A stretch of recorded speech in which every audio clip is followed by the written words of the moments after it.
गछरे पिटी हेला bike जड़े मृत जड़े गुरुतर गुरुतर को भुवनेश्वर स्थानांतर करा नयागढ़ दर्पनारायणपुर फांडी अंतर्गत गोड़ीमड़ार घटी दुर्घटना। मृतक हेले इटामाटी थाना आनंदापल्ली गाँवर जितेन्द्र जेना और गुरुतर हेले आलोक जेना। मृताहत माने संपर्कीय भाई बोली जनापड़ी। उभय आलोक और जितेन्द्र बाइक रे सिमिली झरणा बुलिबा जाउथुवा बेले एक ट्रक को साइड देबा बेले भारसाम्य हराई गछरे पिटी हो जाइथिले।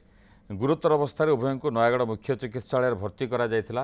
सेठारे डाक्तर जितेन्द्र को मृत घोषणा करने सह आलोक को भुवनेश्वर पठाई। दर्पनारायणपुर पुलिस घटनार तदंत करुछि। 11:30 पाखापाखि आसते दी जन यूथ आसते 20 इयर्स हम दी जन को जड़े ब्रॉड डेड थिला आउ जन का कंडीशन बहुत क्रिटिकल अच्छी हेड इंजुरी अच्छी मल्टीपल फ्रैक्चर भी अच्छी तुरंत रेफर करा भुवनेश्वर को।